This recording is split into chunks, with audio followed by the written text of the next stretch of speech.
어떤 이야기들은 단순히 인생의 조각이 아니라 아무도 예상하지 못한 어두운 비밀을 품고 있다.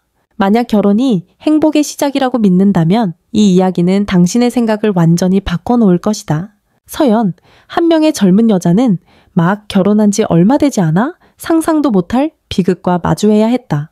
남편인 민주는 결혼 몇 달 만에 갑작스럽게 세상을 떠났다. 그녀가 한때 따뜻한 보금자리라 여겼던 한옥 저택은 지금 차가운 감옥이 되어 시댁 식구들의 냉랭한 시선과 독설에 갇힌 채 살아가고 있다. 그런데 민주는 어떻게 죽었을까? 왜 시댁은 그녀를 멀리하고 있을까? 그리고 가장 중요한 것은 가문의 권력을 쥔 강 회장의 결정이 서연의 운명을 어떻게 바꿔놓을 것인가? 서울 근교의 넓은 한옥저택에서 혼자 남겨진 서연은 남편뿐 아니라 자신마저 잃어가고 있었다. 날이 갈수록 그녀는 시댁의 냉대와 경멸 속에 지쳐갔다. 그녀는 스스로에게 물었다. 과연 민준의 죽음이 정말 사고였을까? 아니면 숨겨진 비밀이 존재하는 걸까? 겨울이 다가오는 어느 쓸쓸한 오후, 서연은 창가에 앉아 멍하니 마당에 쌓인 낙엽을 바라보고 있었다. 민준이 세상을 떠난 뒤로 이 저택은 더 이상 집이 아니었고 탈출구 없는 황금세장이 되어버렸다. 민준과 함께 찍은 웨딩 사진은 거실, 테이블 한쪽에 비스듬히 놓여 있었고 얇은 먼지층이 그 위에 쌓여 있었다. 사진 속 환한 미소는 오히려 그녀의 상실감을 더 선명하게 각인시켰다. 이제 곁에는 아무도 없었고 어디로도 갈 곳이 없었다. 갑작스레 문 두드리는 소리가 들렸다. 서연은 흠칫 놀라 돌아보았다. 문 앞에는 이 집의 권력자인 강 회장이 서 있었다. 그는 평소처럼 침착하게 방으로 들어섰지만 눈빛에는 알 수 없는 불안이 스며 있었다. 서연아, 잠깐 얘기 좀 하자. 강 회장의 낮고 굵은 목소리가 방 안의 무거운 정적을 깨뜨렸다. 서연은 말없이 고개만 끄덕이고 옷깃을 꼭 쥔 채 앉아 있었다. 알 수 없는 불안이 가슴을 파고들었다. 강 회장은 마주 앉으며 시선을 거두지 않았다. 민준이가 죽은 건 내 개인적인 슬픔만이 아니야. 이건 우리 가문의 명예가 달린 일이기도 해. 그의 목소리는 느렸지만 차가운 칼날 같았다. 서연은 고개를 떨구었다. 민준이 죽은 후 소문은 마치 한겨울의 찬바람처럼 빠르게 퍼져나갔다. 어린 며느리가 결혼 몇 달 만에 남편을 잃고 시댁 한옥저택에 홀로 남아있다는 이야기는 동네의 모든 입에 오르내렸다. 강 회장은 잠시 시선을 피하더니 뜻밖의 제안을 내놓았다. 모든 일이 조용히 넘어가려면 네가 이 집에 남아있어야 한다. 서연은 불안감이 커지며 물었다. 무슨 뜻인지 잘 모르겠어요. 강 회장은 서연을 똑바로 바라보며 말했다. 내 아내가 되어줘. 공기가 단번에 얼어붙었다. 서연은 두 눈을 크게 뜨고 심장이 미친 듯이 뛰었다. 아버님, 지금 무슨 말씀 하시는 거죠? 그녀는 떨리는 목소리로 겨우 물었다. 놀랄 거라는 거 알아. 하지만 이건 명목상의 결혼이야. 감정도 책임도 없고 오로지 가문의 체면을 지키기 위한 선택일 뿐이다. 서연은 숨이 막혔다. 시아버지와 결혼한다는 생각만으로도 온몸이 얼어붙는 것 같았다. 억지로 하지는 않겠다. 하지만 네가 이 집을 나간다면 소문은 멈추지 않을 거다. 사람들이 널 쫓겨났다고, 우리 가문의 짐이 됐다고 할 텐데 그걸 감당할 수 있겠니? 그녀는 아무 대답도 할 수 없었다. 이 집을 나가면 더는 갈 곳이 없었다. 돈도 신분도 미래도 사라지는 것이다. 하지만 시아버지와 결혼하다니 상상조차 할 수 없는 일이었다. 강 회장은 조용히 그녀를 바라보며 기다렸다. 압박은 있었지만 강요는 없었다. 오랜 침묵 끝에 서연은 작게 거의 들리지 않는 목소리로 대답했다. 네, 알겠습니다. 그 순간부터 그녀의 운명은 아무도 예상할 수 없는 길로 접어들었다. 불과 몇 달 전만 해도 민준과의 행복한 신혼을 꿈꾸던 그녀는 이제 거울 앞에서 하얀 드레스를 입고 공허함에 휩싸여 있었다. 서연과 강 회장의 결혼식은 한옥 마당에서 아주 조용하고 급하게 치러졌다. 꽃도, 음악도, 축하 인사도 없이 몇 명의 증인과 오랜 가사 도우미인 박 아주머니만 구석에 조용히 서 있었다. 박 아주머니는 서연을 곧장 바라보지 못하고 뭔가 말하고 싶지만 차마 말을 꺼내지 못하는 눈치였다. 멀리서는 민준의 여동생 지수가 팔짱을 낀 채 차가운 눈길로 그녀를 바라보고 있었다. 지수는 원래 서연을 좋아하지 않았지만 오늘의 눈빛에는 경멸과 혐오가 가득했다. 가문의 친척들도 의무감에 참석했을 뿐 누구 하나 진심으로 축복하지 않았다. 그들은 서연을 한옥 저택에 기생하는 이방인, 기회를 노리는 여자로 여겼다. 결혼식 내내 서연은 완전히 소외감을 느꼈다.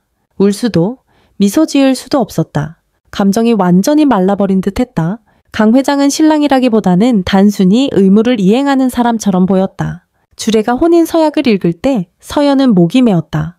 평생 함께 끝까지 곁에 있겠다는 그 말이 가혹한 농담처럼 들렸다. 결혼식은 금세 끝났다. 연회도 축하 인사도 없이 문이 닫히는 소리만이 무거운 정적을 남겼다. 결혼식이 끝난 후 서연은 강 회장 방이 아닌 따로 마련된 방에 머물게 되었다. 그곳엔 부부의 흔적은 물론 결혼 사진도 개인 소지품도 없었다. 모든 게 깔끔하게 정돈돼 있었지만 온기는 없었다. 방 안에 서 있는데 강 회장이 들어와 조용히 말했다. 그냥 평소처럼 지내. 누구도 널 힘들게 할 수 없어. 강 회장의 목소리는 침착하지만 먼 거리감이 느껴졌다. 서연은 물었다. 아버님, 왜 이런 선택을 하셨나요? 강 회장은 잠시 멈칫했지만 이내 태연하게 답했다. 이미 말했듯 가문의 체면을 위해서다. 서연은 믿을 수 없었다.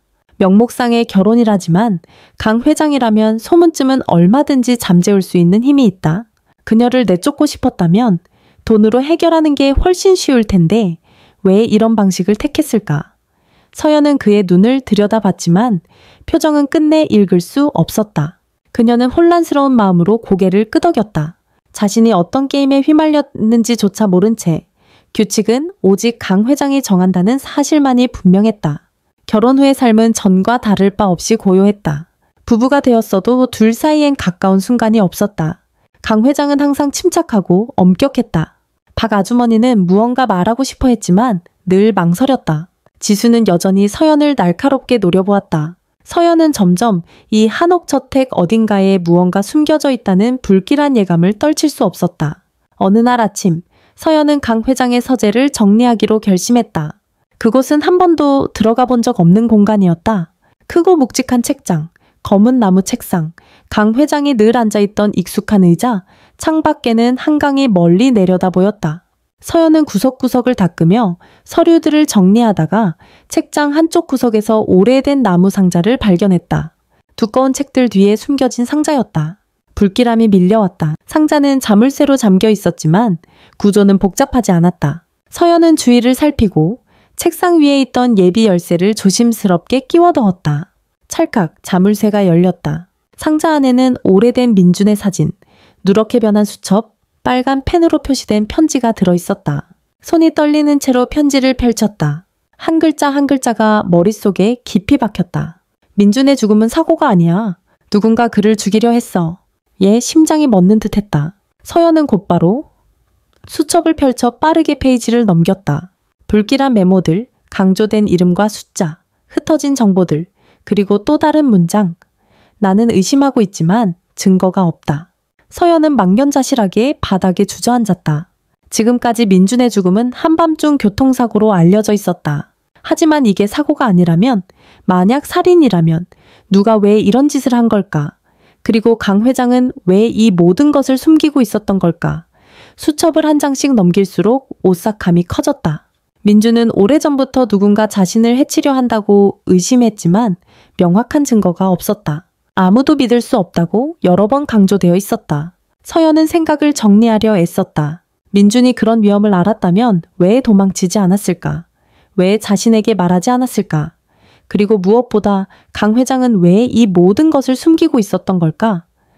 복도에서 들려오는 발소리에 서연은 깜짝 놀라 서둘러 상자를 닫고 책장 구석에 다시 밀어 넣었다.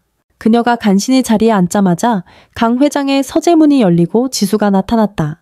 지수의 눈빛은 차갑고 날카로웠다. 언니, 우리 아버지 서재에서 뭐 하세요? 그녀의 목소리는 크지 않았지만 경계심이 가득했다. 서연은 침착함을 유지하려 애썼다. 그냥 정리 좀 하려던 거야. 지수는 방 안을 훑어보며 들어왔다. 정리 아니면 뒤적거리는 거야. 서연의 심장이 조여들었지만 평온한 척해야 했다. 아버지가 부탁하셔서 한 거야. 지수는 냉소적으로 웃으며 책상 근처로 다가가 몇 가지를 훑어보고 다시 서연을 쳐다봤다. 내가 언니라면 너무 호기심 가지지 않을 거예요. 그녀의 눈빛이 어두워졌다. 지수는 분명히 뭔가 알고 있다. 혹시 그녀가 민준의 죽음과 관련된 장본인일까? 지수가 방을 나가자 서연은 한숨을 쉬었지만 여전히 불안했다. 멈출 수 없다는 걸 그녀는 알고 있었다. 반드시 진실을 밝혀야 했다. 그날 밤 서연은 좀처럼 잠들지 못했다. 편지의 글귀가 계속 머릿속을 맴돌았다. 민주는 사고로 죽지 않았다. 누군가 계획적으로 그를 죽였다. 이 사실을 그냥 넘길 수 없었다. 한밤중 한옥저택이 고요에 잠긴 시간 복도에서 아주 조심스러운 발소리가 들렸다. 누군가 밤중에 움직이고 있었다. 서연은 숨을 죽이고 귀를 기울였다. 발걸음은 단호했지만 신중했다. 마치 일부러 소리를 죽이려는 듯 했다. 그녀는 조용히 침대에서 내려와 방문을 살짝 열었다. 희미한 복도 조명 아래 누군가가 천천히 걸어가고 있었다. 지수였다. 지수는 어두운 색 잠옷을 입고 긴 머리를 늘어뜨린 채 몰래 복도를 걷고 있었다. 서연은 벽 뒤에 몸을 숨기고 지수를 관찰했다. 지수는 강 회장 서재로 조심스럽게 다가가 주위를 살피더니 갑자기 문을 열고 들어갔다. 서연은 손을 꼭 쥐었다. 왜 지수가 이 밤중에 서재에 들어가는 거지? 그녀는 뭘 찾고 있는 걸까? 불안감이 더욱 커졌다. 서연은 어둠 속에서 기다렸다. 몇 분 후 지수는 아무 일도 없었다는 듯 조용히 서재를 나와 문을 닫고 사라졌다. 그러나 서연이 확실히 느낀 건 지수의 눈빛이 평소와 달랐다는 것이다. 불안, 긴장, 그리고 어쩌면 두려움까지 담겨 있었다. 다음날 아침 서연이 부엌에 내려가 물을 마시려 할 때 박 아주머니가 청소를 하고 있었다. 서연을 보자 박 아주머니는 깜짝 놀라 손에 쥔 행주가 미세하게 떨렸다. 서연은 조심스럽게 다가가 물었다. 아주머니, 민준에게 무슨 일이 있었는지 아세요? 박 아주머니는 몸을 굳히며 재빨리 고개를 숙이고 식탁을 계속 닦았다. 대답을 피하려는 듯 했다. 서연은 그 반응을 놓치지 않았다. 아주머니, 뭔가 알고 계신 거죠? 그녀의 목소리는 조용하지만 단호했다. 박 아주머니는 입술을 꼭 다물고 시선을 피했다. 너무 생각하지 마세요. 민준 씨는 이미 갔으니 지난 일은 그냥 있는 게 좋아요. 하지만 만약 그게 사고가 아니라면 박 아주머니의 손길이 멈췄고 부엌엔 잠깐 긴장된 정적이 흘렀다. 서연은 박 아주머니를 똑바로 바라봤다. 분명히 뭔가 알고 있다. 그런데 왜 말하지 않는 걸까? 박 아주머니는 긴 한숨을 쉬며 간신히 말을 이었다. 서연 씨, 너무 많은 걸 아는 게 꼭 좋은 건 아니에요. 그녀의 말은 경고처럼 들렸다. 서연은 소름이 돋았다. 박 아주머니도 뭔가를 숨기고 있다. 왜 이 한옥 저택에 있는 모든 사람이 민준 이야기를 꺼낼 때마다 불안해하고 두려워하는 걸까? 서연은 더 이상 멈출 수 없다는 걸 깨달았다. 무엇이든 대가를 치르더라도 진실을 알아내야 했다. 서연은 방에서 온갖 생각에 잠긴 채 앉아 있었다. 민준의 죽음에 관한 퍼즐 조각들이 머릿속에서 조금씩 맞춰지지만 아직 구멍이 많았다. 민준은 사고로 죽지 않았다. 누군가 그를 죽이려 했다. 지수는 수상한 행동을 보이고 박 아주머니는 뭔가 알고 있지만 말하지 않는다. 그리고 무엇보다 강 회장이 모든 것을 숨기고 있다. 만약 정말로 모든 걸 감추고 싶었다면 왜 증거를 남겨뒀을까? 서연은 불길한 예감에 휩싸였다. 그녀는 서재에서 발견한 나무 상자를 바라보며 그 안에 온갖 비밀이 들어있다고 생각했다. 어쩌면 이 집에서 유일하게 대답을 줄 수 있는 사람은 강 회장뿐일지 모른다. 서연은 더 이상 망설이지 않기로 결심했다. 아래층으로 내려가 강 회장의 서재 앞에 멈춰 섰다. 가슴이 세차게 뛰었다. 그녀는 숨을 깊이 들이쉬고 문을 밀고 들어갔다. 강 회장은 책상 뒤에 앉아 차를 들고 있었다. 마치 그녀가 올 걸 예감한 듯 했다. 서연은 다가가 나무 상자를 책상 위에 올려놓았다. 아버님, 민준에게 무슨 일이 있었는지 알고 계시죠? 강 회장은 차잔을 내려놓으며 날카로운 시선으로 그녀를 바라봤다. 무슨 말을 하는 거니? 서연은 상자 뚜껑을 열고 편지를 꺼내 책상 위에 올려놓았다. 민준은 사고로 죽지 않았어요. 누군가 그를 죽이려 했어요. 방 안에 무거운 침묵이 흘렀다. 강 회장은 편지를 한참 바라보다가 한숨을 쉬었다. 내가 민준을 죽인 건 아니야. 그의 목소리는 낮았지만 망설임이 없었다. 서연은 그가 민준이 살해당했다는 사실을 부정하지 않자 소름이 돋았다. 누가 그랬죠? 목이 메인 채로 묻자 강 회장은 한참을 고민하듯 바라보더니 천천히 입을 열었다. 난 알아. 이미 알고 있어. 방 안의 공기는 어느 때보다 무거워졌다. 서연은 등골이 오싹했다. 그의 말은 아직 그 사람이 저택 안에 있다는 암시 같았다. 누구예요? 거의 속삭이듯 물었지만 강 회장은 바로 대답하지 않았다. 그는 자리에서 일어나 창밖의 한옥 마당을 바라봤다. 민주는 알지 말아야 할 비밀을 알게 됐어. 서연은 주먹을 꽉 쥐었다. 어떤 비밀인데요? 강 회장은 뒤돌아보며 전과 달리 흔들리는 눈빛으로 말했다. 이 가족에 관한 진실이야. 그녀는 이해하지 못한 채 인상을 찌푸렸다. 하지만 강 회장은 더 이상 말하지 않고 어깨에 손을 올렸다. 서연아, 아버지를 믿어. 아직은 때가 아니야. 때가 오면 네가 모든 걸 알게 될 거다. 그의 낮은 목소리에 서연은 한 걸음 물러섰다. 왜 모두가 입을 닫고 있는 걸까? 왜 모두가 무언가를 숨기고 있는 걸까? 그녀는 이제 민준의 죽음보다 더 끔찍한 진실이 다가오고 있음을 느꼈지만 절대 멈출 수 없다는 것도 알았다. 강 회장과의 대화를 마치고 이 저택에서는 누구도 믿을 수 없다는 걸 확실히 깨달았다. 지수는 계속 이상한 행동을 하고 박 아주머니는 두려움의 진실을 말하지 않으며 강 회장은 모든 걸 알고도 범인의 이름을 밝히지 않는다.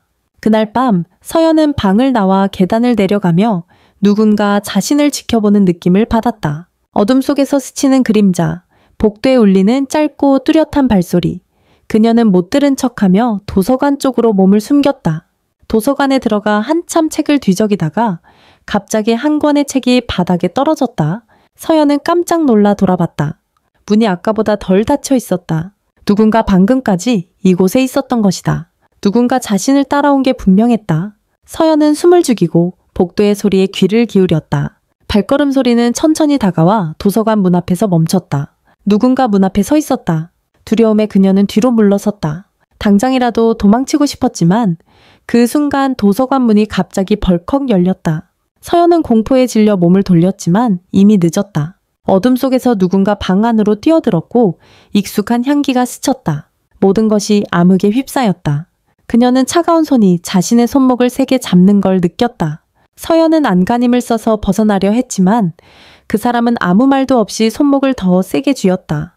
겨우 버둥거리고 있는데 복도 쪽에서 불빛이 번쩍이자 그 사람은 손을 놓고 황급히 방을 빠져나갔다. 서연은 바닥에 털썩 주저앉아 헉헉거리며 숨을 몰아쉬었다. 누군가 자신을 해치려 했다. 그녀는 복도로 달려나갔지만 이미 복된 아무도 없었다. 마치 아무 일도 없었던 것처럼 고요했다. 누군가 어둠 속으로 사라져버렸다. 다음날 아침, 서연은 방 안에서 여전히 손이 떨렸다. 그 사람이 누구인지 알 수 없었지만 분명 누군가가 자신의 행동을 감시하며 진실을 파헤치지 못하도록 막고 있었다. 이제 혼자 조사하는 건 더 위험하다고 느낀 서연은 유일하게 신뢰할 수 있는 사람, 박 아주머니에게 도움을 청해야겠다고 결심했다. 서연은 부엌으로 내려가 박 아주머니가 아침 식사를 준비하는 모습을 지켜봤다. 그녀를 본 박 아주머니는 놀란 기색이 역력했다. 박 아주머니, 서연은 침착하면서도 단호한 목소리로 불렀다. 박 아주머니는 시선을 피하며 그릇을 정리했다. 아주머니, 민준이 사고로 죽지 않은 거 아시죠? 박 아주머니의 손이 멈췄다. 그녀는 천천히 고개를 들었지만 아무 말도 하지 않았다. 서연은 더 가까이 다가가 조용하지만 날카롭게 물었다. 아주머니, 누가 민준을 죽였는지 아시죠? 박 아주머니는 불안이 가득한 눈빛으로 입술을 깨물었다. 서연씨, 너무 많이 알지 않는 게 좋아요. 박 아주머니가 작게 거의 속삭이듯 말했다. 그러자 서연은 손을 꽉 쥐었다. 박 아주머니는 한숨을 쉬며 더 낮은 목소리로 이어갔다. 이 한옥에 더 있으면 안 돼요. 그 말이 경고처럼 들렸다.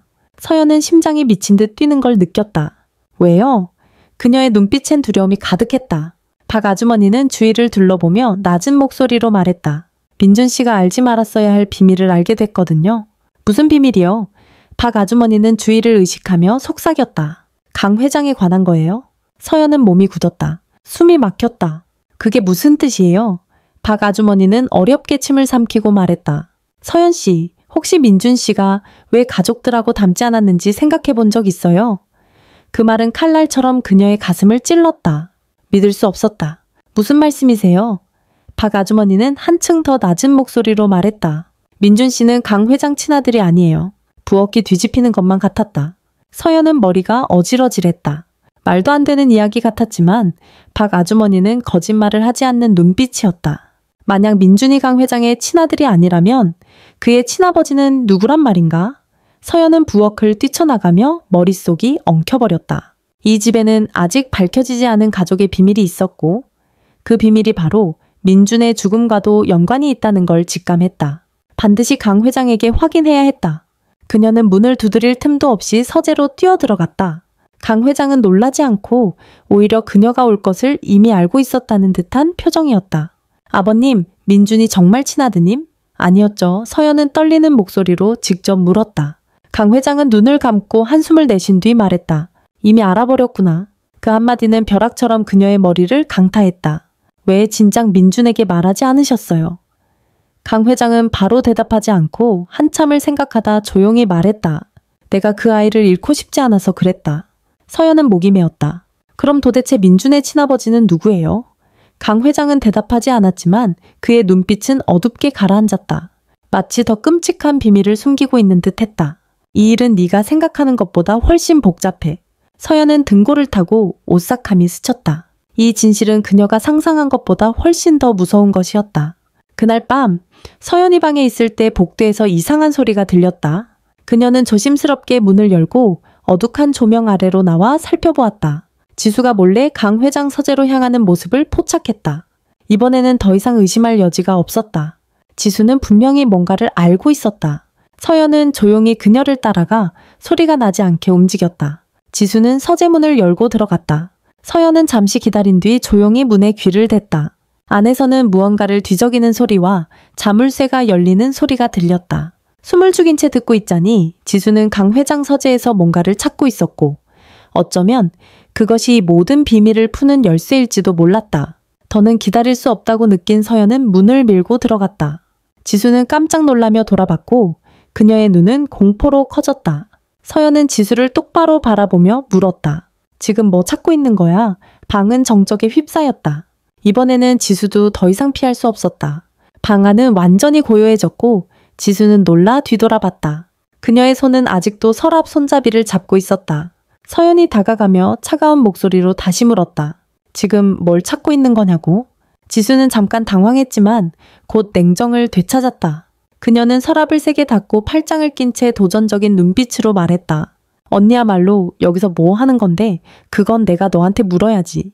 서연은 한 걸음 더 다가가며 눈을 떼지 않았다. 지수는 손을 꼭 쥐고 턱을 들어 올렸다. 이 집은 내 집이야. 내가 어느 방에 들어가든 내 자유야. 한밤중에 아버지 서재까지 들어가는 게 자유라는 거야. 지수는 잠시 멈칫했지만 애써 침착을 유지했다. 서연은 그녀가 대답할 틈을 주지 않고 다시 물었다. 분명 뭘 찾고 있던 거지? 지수는 고개를 돌렸지만 부정하지 않았다. 서연은 그녀를 바라보며 문득 생각이 떠올랐다. 혹시 민준 오빠에 관한 서류를 찾는 거 아니야? 지수의 눈이 순간 흔들렸다. 서연은 자신이 맞았음을 직감했다. 지수는 손을 꼭 쥐고 눈빛이 어두워졌다. 그걸 왜 찾으려는 건데? 서연이 물었다. 지수는 날카로운 눈빛으로 마주보며 대답했다. 확실히 알고 싶어서. 민준 오빠가 아버지 친아들이 아니라는 걸. 서연은 몸이 떨렸다. 지수는 이미 모든 진실을 알고 있었다. 그런데 서연을 더욱 놀라게 한 것은 지수의 눈에 담긴 분노였다. 언제부터 알고 있었어?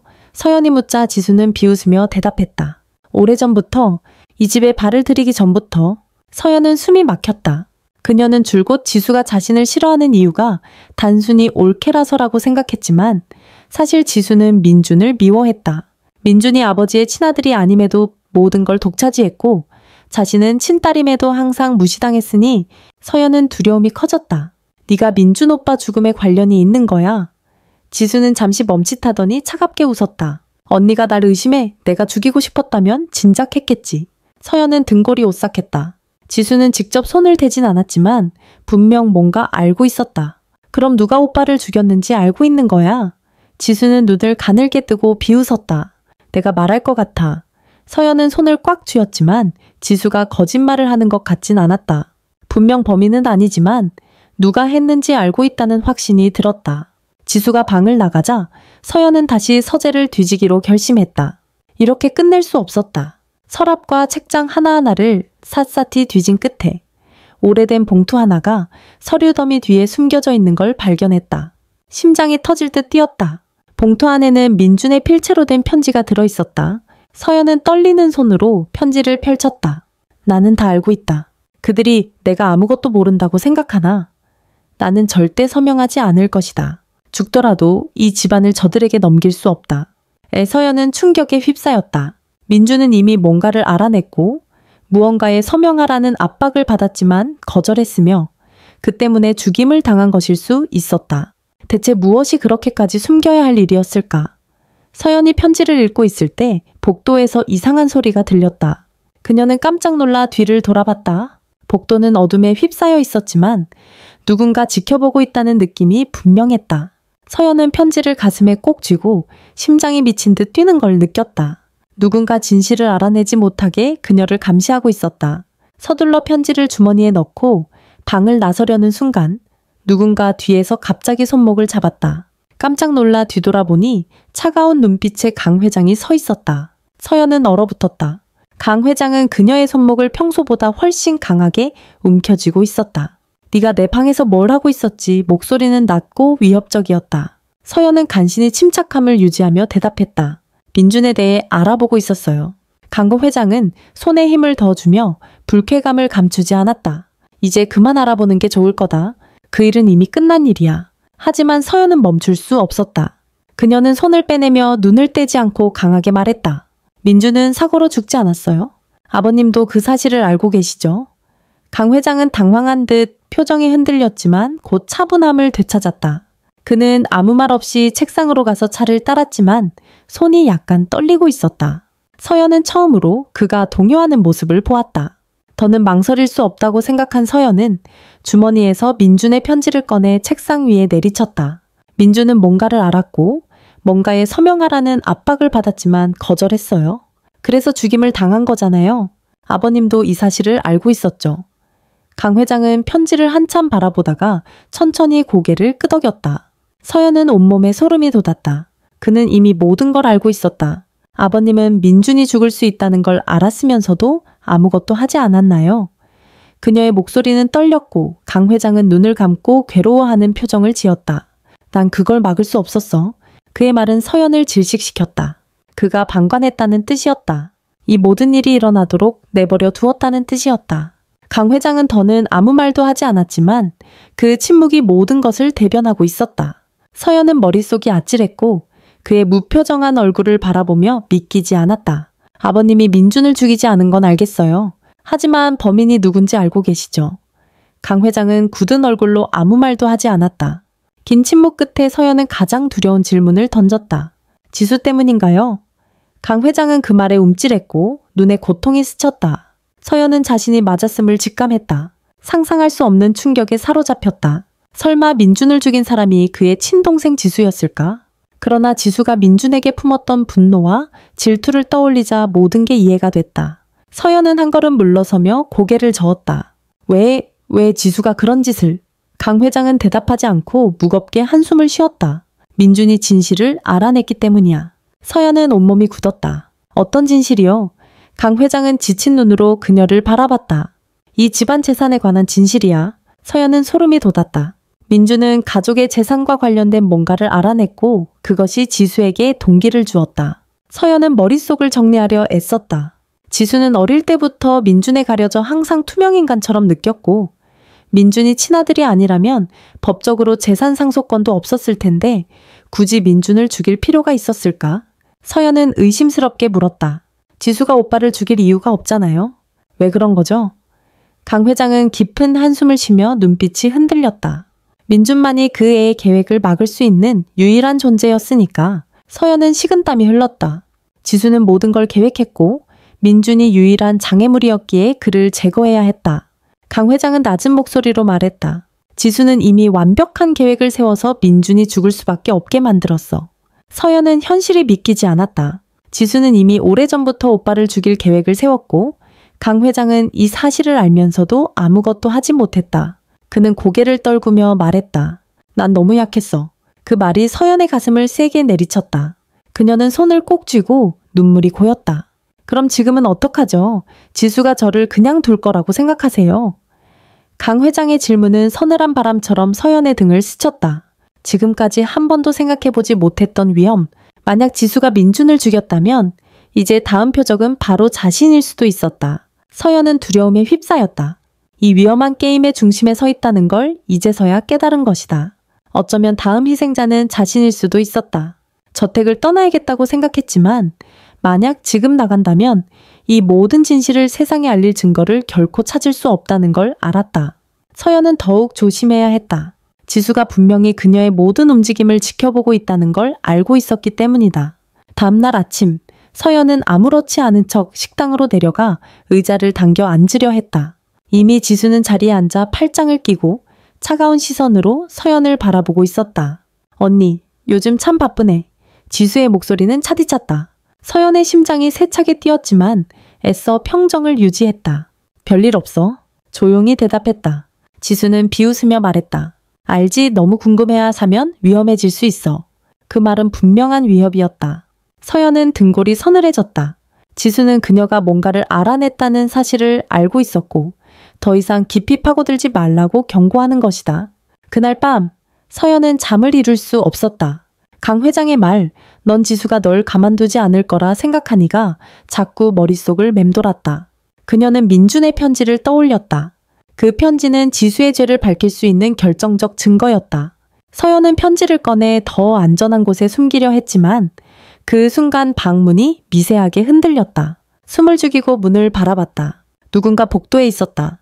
편지를 재빨리 주머니에 넣고 불을 꺼 침대에 누워 자는 척했다. 문이 천천히 열리고 어둠 속에서 누군가가 방으로 들어왔다. 조용한 숨소리, 그리고 누군가 서랍을 뒤지는 소리가 들렸다. 그는 편지를 찾고 있는 것이다. 때를 맞춰 서연은 벌떡 일어나 불을 켰다. 검은 옷을 입은 그림자가 재빨리 방을 빠져나가 복도 어둠 속으로 사라졌다. 서연은 뛰쳐나갔지만 이미 아무도 없었다. 그녀의 심장은 미친 듯이 뛰었다. 그 자는 그녀가 뭔가 중요한 걸 갖고 있다는 걸 알고 그것을 빼앗으려 한 것이다. 그가 누구인지, 지수인지, 아니면 또 다른 누군가가 있는지 서연은 혼란스러웠다. 다음날 아침, 서연이 주방에 내려가자 박 아주머니가 불안한 얼굴로 기다리고 있었다. 서연 씨, 여기 있으면 안 돼요. 빨리 떠나야 해요. 박 아주머니의 목소리는 떨렸다. 서연은 두려움에 손을 꽉 쥐었다. 어젯밤 누가 제 방에 들어온 거 알고 계세요, 박? 아주머니는 머뭇거리다.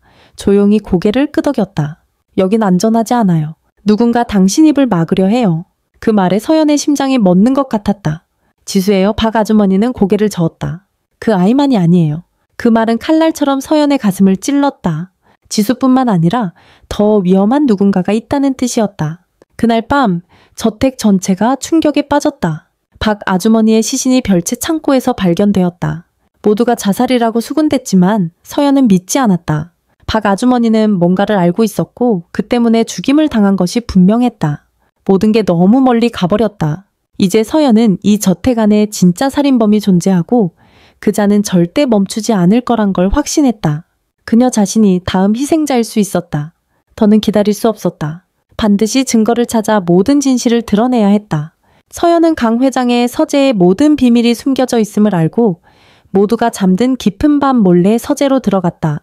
서랍과 서류함, 책장까지 샅샅이 뒤진 끝에 오래된 서류 더미 속에서 낡은 계약서를 발견했다. 그 안에는 민준의 이름과 큰 도장이 찍혀 있었고 강가재산 전부 양도 계약서라는 글귀가 또렷하게 새겨져 있었다. 심장이 멎는 듯했다. 민준은 이 문서에 서명하도록 강요받았고 거부했기 때문에 죽임을 당한 것이다. 막 서재를 나가려던 순간 문이 벌컥 열렸다. 지수가 서 있었다. 증오로 일그러진 얼굴, 한 걸음 한 걸음 서연에게 다가왔다. 그거 네가 손댈 게 아니야. 방은 무거운 정적에 휩싸였다. 서연은 손에 쥔 서류를 꼭 쥔 채 꼼짝할 수 없었다. 지수는 느리게 다가오며 서류를 노려봤다. 그걸 왜 건드렸어? 지수의 목소리는 얼음처럼 차가웠다. 서연은 두려움을 억누르며 물었다. 그래서 네가 정말 민준 오빠를 죽였어?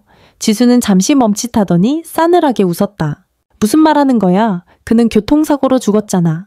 그만 좀 해. 서연은 서류를 흔들며 쏘아붙였다. 민준 오빠는 이 계약서에 서명하지 않아서 죽은 거잖아. 지수의 눈빛이 흔들렸다. 그녀는 이가 갈릴 만큼 이를 악물더니 비웃었다. 네가 나한테 그런 짓을 할 수 있다고 믿어? 서연은 단호하게 말했다. 너 혼자 한 일이 아니야. 지수는 주먹을 꽉 쥐고 말이 없었다. 서연은 그 불안한 시선을 읽어냈다. 넌 혼자가 아니야? 누가 도와줬지? 지수는 천천히 다가오며 조롱하듯 비웃었다. 누가 날 도와줬을 것 같아. 등골이 서늘해진 서연은 결연히 말했다. 민준 오빠는 아버지 친아들이 아니었잖아. 지수의 눈에 분노가 번졌다. 그래서 그 인간이 모든 걸 가져갔잖아. 지수는 서연을 노려봤다. 내가 직접 한 건 아니야. 하지만 네가 생각하는 것보다 더 많은 사람이 연루됐어. 서연은 심장이 멎는 듯 했다. 누가 도왔어? 잠시 침묵 후 지수는 서연의 눈을 똑바로 보며 조용히 말했다. 아버지가 도와줬어. 방 안이 얼어붙었다. 서연은 충격으로 숨조차 쉴 수 없었다. 강 회장이 자신의 딸과 함께 양아들을 죽인 것인가? 지수의 표정엔 죄책감이나 후회는 보이지 않았다. 아버지는 민준이 자신의 친아들이 아니라는 걸 오래전부터 알았어. 이 비밀이 드러나면 재산을 다 빼앗길까봐 두려워했지. 민준이 계약서에 서명하지 않으니 아버지는 그를 없애는 길을 택했어. 서연은 온몸이 굳었다. 강 회장이 자신의 딸과 공모해 민준을 죽였다는 사실이 믿기지 않았다. 왜 네가 이걸 나한테 말하는 거야? 지수는 냉소적으로 웃었다. 네가 이걸 누구한테 얘기할 기회가 있을 것 같아. 서연은 뒷걸음질 치려 했지만 그 순간 총성이 울렸다. 방이 순식간에 고요해졌다. 서연은 얼어붙었다. 지수는 멍하니 서 있다가 어깨에서 피가 솟구치며 바닥에 쓰러졌다. 그녀의 뒤에는 강 회장이 총을 든 채 서 있었다. 지수는 피로 젖은 잠옷을 움켜쥐고 신음했다. 서연은 공포에 질려 강 회장을 바라봤다. 강 회장은 총을 내려놓고 흐느끼듯 숨을 몰아쉬었다. 아버지, 지수가 손에 피를 묻힌 채 바닥을 움켜쥐었다. 왜 그랬어요? 왜? 그녀의 목소리는 증오로 떨렸다. 강 회장은 잠시 침묵하다가 넌 너무 멀리 갔어. 라고 낮게 말했다. 그 절망감이 방 안을 가득 채웠다. 서연은 아무 말도 할 수 없었다. 강 회장은 더는 권력자도 아니었고 가족과 명예, 두 자식을 모두 잃은 슬픈 그림자일 뿐이었다. 지수는 흐느끼며 말했다. 내가 한 짓을 단 한 번도 후회하지 않아. 민주는 죽어 마땅했어. 서연은 떨리는 목소리로 외쳤다. 그는 내게서 아무것도 빼앗지 않았어. 왜 그런 짓을 했어? 지수는 미소를 지으며 차갑게 말했다. 내 뜻에 거슬렀으니까. 그 고백은 서연의 뇌리에 강하게 박혔다. 그녀는 온몸이 마비되는 느낌이었다. 지수는 진심으로 뉘우침이 없었고 오빠를 죽였음에도 죄책감조차 없었다. 오히려 그 냉정함이 그녀를 그 어느 때보다도 더 위험하게 만들었다. 그때 한옥마당에서 경찰차 사이렌이 울렸다. 서연은 깜짝 놀라 창밖을 바라봤다. 파란빨간 불빛이 돌며 넓은 마당을 환하게 비추고 있었다. 복도에서 군합발 소리가 쏟아졌고 서재문이 벌컥 열리며 경찰들이 안으로 들이닥쳤다. 강 회장, 총을 내려놓으십시오. 한 경찰이 소리쳤다. 강 회장은 텅 빈 눈빛으로 총을 내려놓았다. 2명의 경찰이 곧장 달려들어 그에게 수갑을 채웠다. 서연은 옆으로 밀려났지만 아무 저항도 하지 않았다. 그녀는 모든 걸 멍하게 바라봤다. 지수가 끌려가며 여전히 의미 없는 말을 중얼거렸고 강 회장은 조용히 걸어나갔다. 마치 오래전부터 이 결말을 예감하고 있었던 사람처럼 모든 것이 끝났다. 3일 후 서연은 강과 한옥을 떠났다. 단 한 번도 뒤돌아보지 않았다. 그 한옥은 이제 죽음의 집, 과거의 유령이 가득한 공간이었다. 민주는 세상을 떠났고 지수는 체포되었으며 강 회장은 권력을 잃고 살인 공범으로 체포되었다. 모든 것이 무너졌다. 그녀만이 살아남았다. 서연은 과거에서 벗어나 걸어 나왔고 오랜만에 처음으로 홀가분함을 느꼈다. 1년 후 서연은 새로운 도시에서 작은 빵집을 열었다. 아무도 그녀의 과거를 몰랐다. 매일 반죽과 밀가루, 설탕, 우유에 파묻혀 살았다. 이제 더는 음모와 거짓에 둘러싸인 삶이 아니었다. 비로소 평온함을 찾았다. 하지만 과거는 결코 완전히 사라지지 않는다. 어느 늦은 저녁 가게를 정리하던 중 문에서 작은 종소리가 울렸다. 한 남자가 들어왔고 서연은 얼굴이 굳어졌다. 그 남자는 낯익은 얼굴을 하고 있었고 카운터에 봉투를 내려놓았다. 저음으로 말했다. 이건 민준 씨가 당신에게 남긴 거예요. 서연은 봉투를 응시했다. 믿을 수 없었다. 모든 것이 끝난 줄 알았는데 진실은 아직 다 드러나지 않은 것 같았다. 남자는 낯설지만 목소리 어딘가에 익숙한 느낌이 있었다. 누구세요? 그녀는 떨리는 목소리로 물었다. 남자는 그녀를 바라보다가 천천히 대답했다. 민준 씨가 언젠가 모든 게 끝나면 이걸 전해달라고 했어요. 그 말은 서연의 심장에 칼처럼 꽂혔다. 그녀는 떨리는 손으로 봉투를 집었다. 남자는 더 이상 아무 말도 하지 않고 고개를 끄덕인 뒤 조용히 돌아나가 어둠 속으로 사라졌다. 서연은 한참 동안 그 자리에 멈춰서 있다가 마침내 용기를 내어 봉투를 열었다. 그 안에는 민준의 익숙한 필체로 써내내려간 편지가 들어있었다. 서연은 깊게 숨을 들이쉬고 읽기 시작했다. 서연, 네가 이 편지를 읽고 있을지 모르겠다. 만약 이 편지가 내 손에 있다면 나는 더 이상 네 곁에 있을 수 없게 된 거겠지. 미안하다. 오래전부터 이 집안에 감춰진 끔찍한 비밀이 있다는 걸 알았다. 더 깊이 파고들수록 나는 점점 더 빠져나올 수 없는 수렁으로 빠지는 느낌이었다. 모든 걸 편지에 쓸 수는 없다. 네가 너무 많은 걸 알면 위험해질 수 있기 때문이다. 단 한 가지만 기억해줘. 절대 누구도 완전히 믿지 마. 그리고 언젠가 네가 진실을 알게 되면 부디 떠나라. 이 집안의 비밀과 죄에 갇혀 자신을 잃지 말고 꼭 행복해져. 나는 늘 그걸 바랄 뿐이야. 맨준. 서연은 편지를 접으며 두 손이 떨렸지만 눈물은 나오지 않았다. 그녀는 이미 너무 많이 울었고 너무 많이 아팠다. 이제 남은 건 묘한 허탈함 뿐이었다. 민주는 자신의 운명을 예감하고 있었고 서연을 보호하기 위해 그녀가 이 소용돌이에 휘말리지 않길 원했다. 하지만 결국 그녀도 그 안에서 벗어날 수 없었다. 모든 것을 잃었지만 그녀는 아직 자신을 가지고 있었다. 그리고 더는 과거에 매이지 않기로 결심했다. 서연은 일어나 창밖을 바라봤다. 밤하늘은 맑고 평온했다. 더 이상 비밀도, 음모도, 매일을 괴롭히는 죽음도 없었다. 그녀는 어둠에서 벗어나 민준이 바랐던 삶을 살아갈 것이다. 민준을 위한 삶, 자신의 몫까지 살아낼 것이다. 그녀는 편지를 작은 나무 상자에 담아 민준과의 마지막 추억과 함께 잠궜다. 그리고 다짐했다. 이젠 뒤돌아보지 않겠다고. 앞으로 나아가겠다고. 다음날 아침, 해가 지평선 위로 솟아오를 때 서연은 가게 앞에 섰다. 더 이상 화려한 저택도 거짓과 음모도 없었다. 오직 그녀와 그녀가 선택한 소박한 삶만이 남았다. 빵집은 또다시 새로운 하루를 시작했고 첫 손님들이 들어왔다. 이웃집 아이가 알록달록한 그림을 들고 와서 외쳤다. 서연 이모, 이거 그려왔어요. 그녀는 허리를 숙여 그림을 받아들었다. 그림 속에는 창이 넓은 작은 빵집과 햇살이 가득한 풍경, 그리고 문 앞에서 미소 짓고 있는 여자가 있었다. 그녀는 잠시 멈칫했다. 언제부터 자신이 다시 미소 지을 수 있게 되었는지조차 기억나지 않았다. 하지만 이제 정말로 그 미소를 느끼고 있었다. 그녀는 아이의 머리를 쓰다듬으며 미소 지었다. 고마워. 이 그림 정말 마음에 들어. 아이는 환하게 웃으며 뛰어나갔다. 서연은 그 아이를 바라보며 마음 한켠이 따스해짐을 느꼈다. 어쩌면 마침내 자신만의 빛을 찾은 것일지도 몰랐다. 얼마나 많은 어둠이 지나갔든, 얼마나 많은 것을 잃었든 희망만 있으면 늘 다시 길을 찾을 수 있다는 걸 그녀는 알게 되었다. 서연은 가게 안으로 들어가 새로운 하루를 시작했다. 삶은 계속되었고 그녀도 그랬다. 더 이상 과거의 얽매인 여자가 아니라 다시 일어나 앞으로 나아가는 여자가 되었다. 그리고 이번엔 누구도 그녀의 운명을 대신 정하게 두지 않을 것이다. 그녀의 여정은 끝났지만 인생은 계속된다. 이것은 그녀의 새로운 시작이었다.